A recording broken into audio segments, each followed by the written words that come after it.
Hey, what's up? This is the Flyover Libertarian podcast with two unimportant people from an unimportant place give you the opinion that you didn't ask for. One last time, I'm without the rural Rothbard, finishing up our conversation with Isaac, and he brought up some of his most interesting ideas yet in this segment. So, no more delay. Let's get into it. Now, I do have to say that in this portion of the interview, there were a couple places where the audio kind of cuts out and it just wasn't salvageable. So I apologize to Isaac and to my listeners for that. Most of the time you can get the gist of what he's saying, but in a couple places I did have to interrupt the stream and explain what was going on. So with that, let's get into it. I do think that the important issue that the libertarians are going to have to deal with is we live in the world we have, and sometimes I'm like shocked to death that I'm the one saying this, but sometimes we do need to leave the world of theory and get into the world of practice. Yep. Like I love theory, I love ideas, but there's just about all these things. There's just the fact is we live in a real world with real world problems, and sometimes we have to deal with that. And sometimes our theory is dealing with a potential world and it's not as obvious how it applies to our real world. Now, I don't think that means we leave the theory behind. I think it still matters that we still aim for this vision of a better world, a stateless world. Right. But we also need to have answers for what we do now. Yes. Yep. I fully agree. So this last issue, and this is the last issue, is the one when you messaged me about this, I was sitting there with my wife and I went, huh. So I want to hear what this is. So you want to make a libertarian case for litigation against the pornography industry. Yep. Huh. I have spent a lot of time thinking about this one because it is an issue that does matter. And it's something that, I mean, there was a pretty big debate about this on Twitter a little while ago, and I had to, because, you know, I have all these right-wing people saying, well, pornography is really bad. We have to fight against this industry. And I was wrestling with it because I'm like, I don't know. I don't really want the state to get involved, but I mean, they are right. It is a problem. So I wrestled for a really long time with what's the libertarian thing to do about this? And I came to a couple of conclusions. Some preliminary ones, or a preliminary one, it's one or multiple, but we'll just start from here. One, I don't think pornography that is produced with consent of everybody involved and is consumed by somebody who is not a minor, I don't think that should necessarily be illegal. I think it's still a big problem, but I don't think it should be. Where I'm really attacking is the fact that the pornography industry is based on so much aggression, it's not even funny. And I don't have the stats in front of me, but there's horrific stories of systematic, like, coercion and rape and child abuse and sex trafficking. These are things libertarians should hate with their guts. Like, these are the reasons the libertarians say they hate the state, but they hate the state for even lesser things, which I mean, I'm not saying they're wrong to, but like theft and extortion and other forms of coercion, right? The state does some pretty bad things, but these are things which are like some of the higher tier forms of aggression. You know, if you get rid of war from the side of the state, I mean, you could even argue that it's worse. So I really think it needs to be attacked. We need to. There are two sides, of course. As we were talking about with the borders and immigration issue, there are two sides of Ancapistan. There's actual Ancapistan, where we talk about how would this theoretically work in a libertarian world, and there's how do we put this into practice as close as we can in the real world. But I think even theoretically, in the theoretical Ancapistan, there's still a case for this sort of thing. And there's different aspects we have to attack. One of them is the sex trafficking, right? We have to have we really have to go after that, because that's probably one of the biggest parts of the industry. I don't know how much of the industry is based upon it, but I know it's a lot. So we need to go after that. And I don't care who does it. I don't care if the state does it. I don't care if private vigilante groups do it. I don't care. It needs to be attacked, because it is aggression.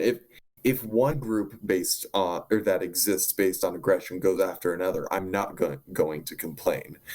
So if the state forms some task force that is funded by taxes to attack a group of disgusting rapists who should be castrated and quite possibly executed, I'm going to say that I don't care, because taxes are bad and taxes are theft, but I would rather have theft than systematic rape and sex trafficking.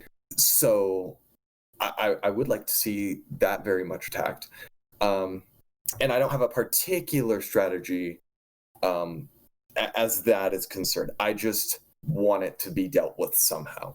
And my main point is we as libertarians shouldn't so much care if the state chooses to do something, and there are maybe even some measures we should support in doing that. Now we have to be careful we don't give up liberties to do this.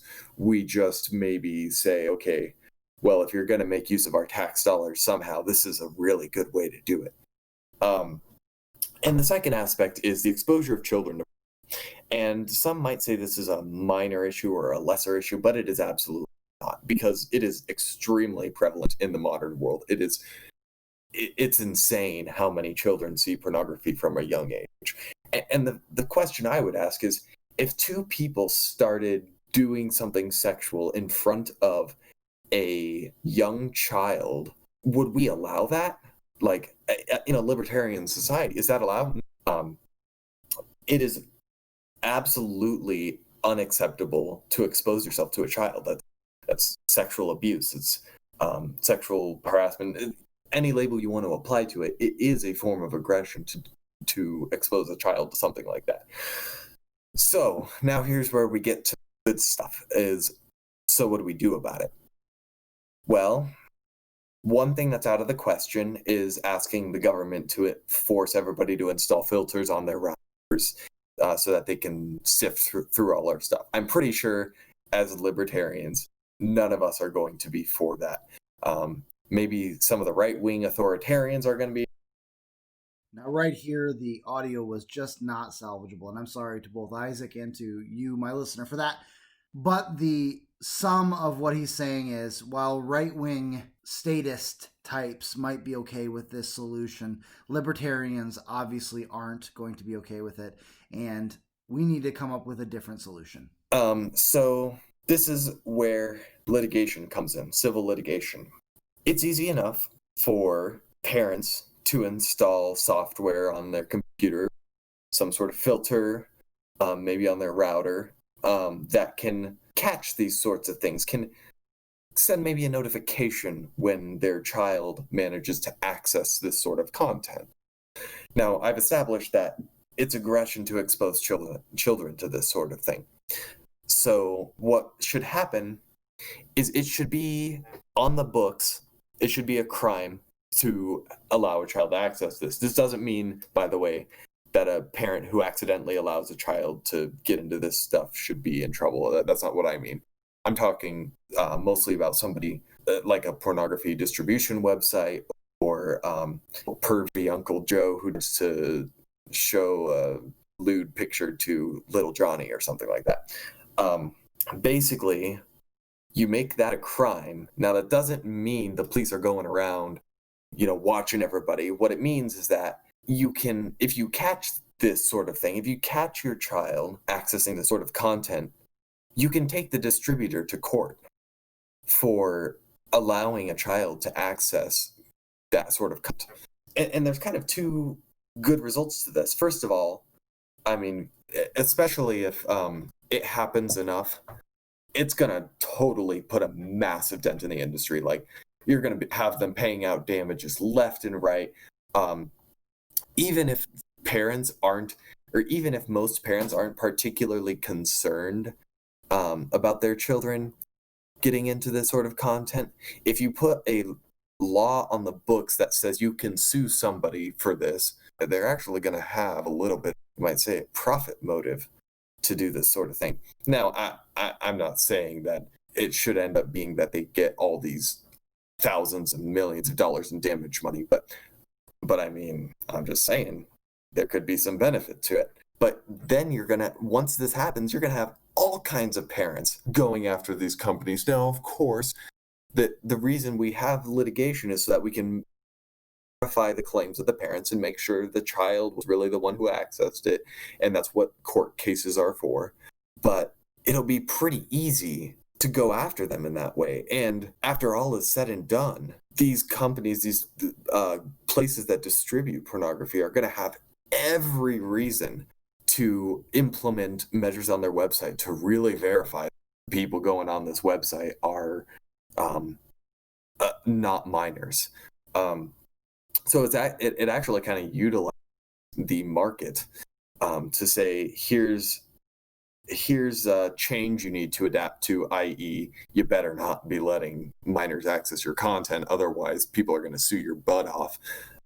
And then you can also get the other side of things with straight off the bat, even if they were to respond to that really quickly, you're going to put a huge dent in the industry just with the massive amount of people who have proof that their child has accessed these things in the past.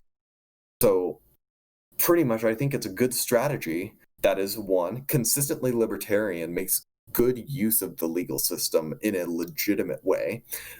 Two, actually serves the conservative goal of attacking the pornography industry and, once again, not overstepping the bounds of natural law in the process and not trampling people's liberties. And three is, in the end, is going to really, hopefully, if it's actually, if it were actually implemented, is going to really lower the amount of children who are exposed to this stuff from a young age and are, not entirely ruined, but are tainted from that early age, and they don't have to deal with that stuff later on in life, and they don't have to worry about breaking an addiction because they never saw it in the first place, because the websites were basically forced into not allowing children to access their content. And for some companies, or for some distributors, that's going to mean, well, I guess we're just going to have to shut down our website because we don't have a way to verify that. And I'm not saying that is what's going to happen for all of them. And I'm not even saying I want that to be what happens for all of them, though eventually I would like to see them go away. But it will protect our children. And so, in conclusion, I don't think we need authoritarian to attack the pornography industry with the legal system. I think, the first case you make is just easy. Like, yes, sex slavery is aggression. Horrible aggression. Terrible aggression. Mm-hmm. And I would even go to the point of, like, there's also this dangerous genre of porn of, like, voyeur porn and revenge porn, where you're posting private pictures that a woman or man did not, they didn't take this video in order to share it with all their friends and the whole World Wide Web. They did this as a private thing. Now, whether that was wise, obviously that's a whole other issue, but like, yeah, there is a case for damages there as well. Like that, this person did not consent to be videoed doing a very intimate act, although, with some people it's as intimate as shaking hands. But Yeah. and I also think that you're right about the litigation thing. Like, this is the part where, like, when that conversation came about banning porn, I was really frustrated on several levels. For one thing, they were forcing me to defend porn, and I hated that. Yeah. Yep. Like, a little bit of my story, like, you're talking about kids being exposed to it. I saw my first porn in, I believe, sixth grade, I believe it was. Whoa. And it became a staple of my life from then until honestly, late 20s. Wow. Long into my marriage. Like, it has been like, it hasn't always been like I've had some moments of reprieve from it, but it has been a long lasting addiction of mine that I've really gotten a handle of only in the last 5 years. And it's because, well, let's not get real sappy, but because of my wife. She's been amazing, and she's been helping me out, and she's, my hero. But it was really uncomfortable for me to have to, like, first of all, to be like, I can't believe I'm saying this, but we can't ban porn. Like I was like, I hated saying it. Like, it's I've always said, on principle, yes, prostitution should be legal, but I don't want to be the guy making that argument. Yeah. Yeah. Out of all the issues I can take on, I don't want that to be my issue. And they were forcing me to take the issue. And at the same time, I was feeling like, but doesn't this matter? Yeah. And like you said, like it matters in that there are really shady things going on that get covered over this veneer. Well, it's legal. Or there's shady things going on of like children watching porn. And that's a huge problem. And then there's the cultural problem that it's creating a more and more degenerate society. And as we've said before, a family structured society is the best chance for liberty. And yet this destroys marriages. This destroys families. Watching a little bit of a Netflix comedy special where they made a joke about how their governor fell off when they were young because they've been watching porn since they're 14. I'm like, that's exactly right. Mm-hmm. Like, now people can't get their sexual jollies off unless they're watching something truly violent and degenerate because they've been watching it for so long, and that can't be good for society. Mm-hmm. There's got to be a way to deal with it, and I think you're right that is the common law litigation structure really is the best place to take this issue on. Mm-hmm. It doesn't need to be because it can lead to questions of blanket legislation doesn't make sense, but in the common law court of old, there would be ways to deal with the fact that, yes, this girl signed a contract once upon a time, but now she's been so cut off from her world and so destroyed by the industry that now she has no choice but to keep going back. And there should be a common law damages case Mm-hmm. for that. That these directors have ruined her life to the point where she can't help but keep going back, and she should be able to take them to court for damages in order to get her life back together.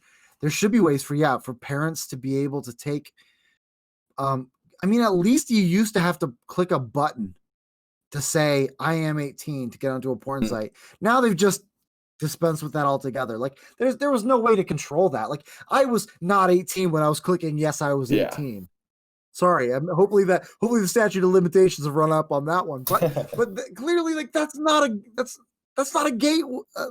You're not at all preventing under 18s from going on these porn sites when they can just click a button and say, yeah, I'm 18. Well, they said they were 18. What can I do? Mm-hmm.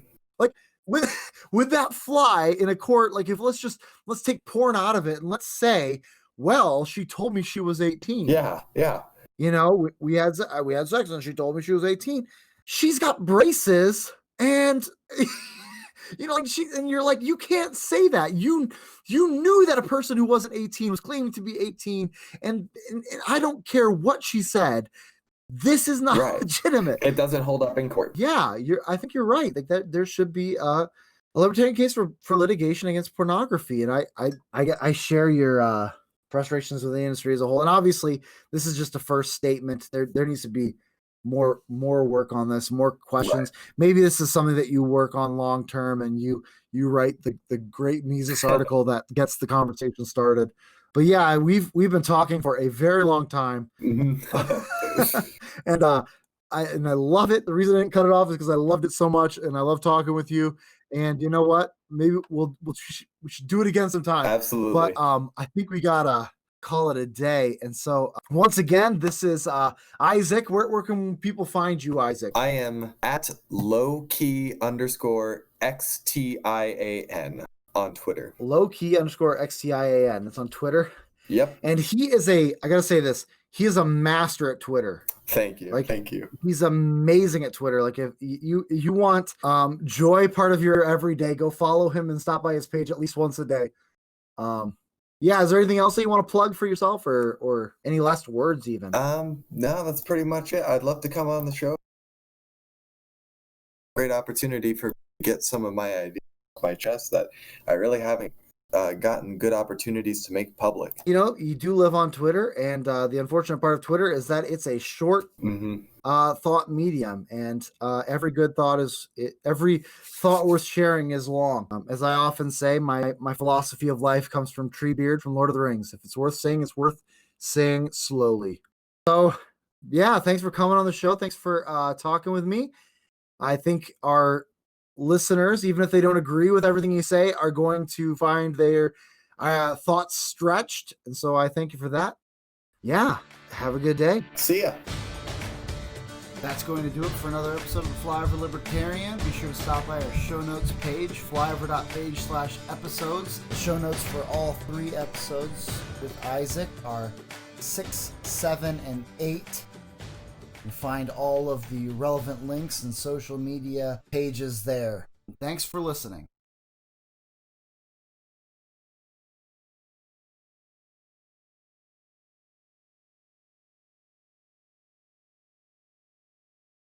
Yeah, it's yeah, I get it. I have nothing more to say to that, so I won't.